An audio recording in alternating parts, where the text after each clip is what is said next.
New research has found almost 1 in 5 young adults believe tracking a person's location is reasonable in a relationship. The eSafety Commission study has linked location-sharing apps with an increased risk of coercive control. More than 13% of the 2,000 adults surveyed said it was reasonable for a partner to monitor them using location-sharing apps like Life 360 and Find My iPhone. The findings have the eSafety Commissioner concerned about the normalisation of location sharing. We give our kids their first smartphone. We may put on apps like Life 360 to make sure that we're managing their safety.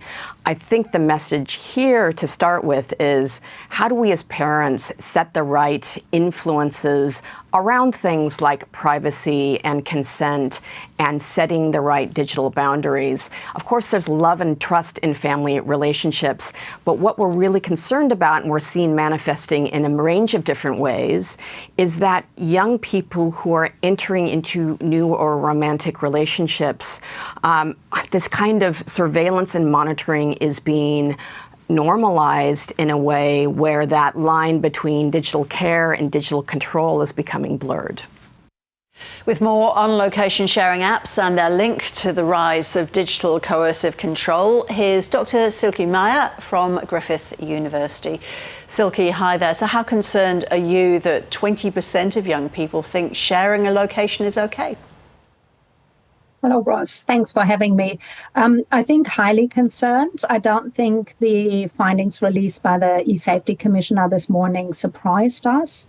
I've been fortunate enough to supervise a PhD project led by one of our Griffith social work-based PhD students. And Maria's work has similarly identified among the perceptions of young people around technology-facilitated coercive control that having access to location sharing your location with friends, but then also with dating partners, is normalized, and that the expectation that a partner will share information and location details is also normalized. So I think when we saw the data come out of the eSafety Commission this morning, it's highly concerning, maybe not surprising if we recognize just how much of a role technology plays in the lives, including friendships and dating relationships among young people. Many young people have grown up with location sharing. As you say, they've done it with their parents, perhaps, or friends. They see it as a sign of love and care rather than as something that could be potentially more sinister. Yes, and I think that's certainly something that's come out of Maria's research in terms of young people clearly articulating that the location sharing expectations are normalized because they're introduced often in family relationships. They're often marketed as safety mechanisms. So I think for parents, often they're installed with good intentions of knowing where your child is, knowing if someone's running late, keeping an eye on public transport or things. And it's so normalized now, I think, particularly in just this generation, like when the eSafety report that focused in on the data from the 18 to 24-year-olds, Maria's PhD focused on 16 to 25-year-olds, that because it's so normalized in the family relationship and it is so normalized among young people just socializing, the boundaries between dating relationships and the differences and the concerns it may create here are often not recognized, or at least not recognized and negotiated early on. So are there clear links then, Silke, between this behaviour of manipulating location sharing and its likelihood of escalation? Is location sharing, I guess, a common feature in domestic violence and coercive control relationships? I think we still have very little research in the young people space, but we've certainly got a growing body of evidence in the adult intimate partner violence space, where we've seen location sharing, monitoring, expecting access to device passwords, for example, as common among intimate partner violence, or commonly perpetrated among people using intimate partner violence. We know the adult intimate partner violence services have upskilled around that. Most of the DV specialist services, if not all, offer mechanisms of, if victim survivors are concerned, that they're being tracked in some shape or form, to screen devices, sweep devices, remove any apps that may be, for example, less obvious than the Live 360 or Snapchat, for example. So I would say, while we don't really have the data on young people yet, I think we can expect that it's very similar. Our intimate partner violence rates among adolescents in terms of dating relationships are high. They're concerning.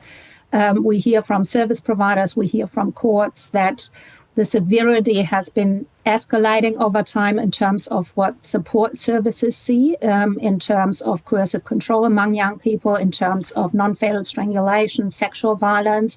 We know they're often risk indicators for escalating behaviors, and we know they often go hand in hand with coercive control. So I think there's a need for education among young people without, creating panic, around the education of what may seem innocent, because location sharing is so normalized, can be a risk indicator when it becomes a pattern of behavior and when one party has expectations that the other party isn't willing to meet. So, Silke, then how do you share, if you want to share your location, what boundaries can you set to stop it tipping into constant surveillance? Yeah. I think we need to educate and upskill young people around having those early conversations. Like I think we've seen in Maria's research that young people recognize concerning behaviors, but they don't feel they have the skills to have uncomfortable conversations around what they may or may not agree to in terms of their technology sharing. So I think having conversations, and I think the eSafety Commissioner report links to resources that the eSafety Commission has created for educators as well as parents. So I think the first step is to ensure that young people are confident to have conversations about this, to know that nobody should ever expect to have access to your phone, your location, or whatever. I think it's fine if young people negotiate these things. Young people use this often in terms of socializing, meeting up somewhere for convenience purposes when all parties consent to it.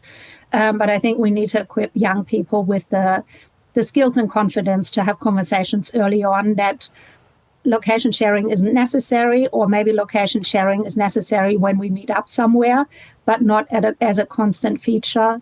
And if someone expects it as a constant feature, it should be I guess it should raise concerns. And I think once it becomes a pattern of behavior and young people are really concerned and don't feel they have the skills, or try to have a conversation and that didn't work out, I think it's important to bring in trusted people like peers, like parents, and contact either a specialist youth support service or a specialist domestic and family violence service, rather than confronting someone who's established a significant pattern of coercion, control, and expectations around location sharing.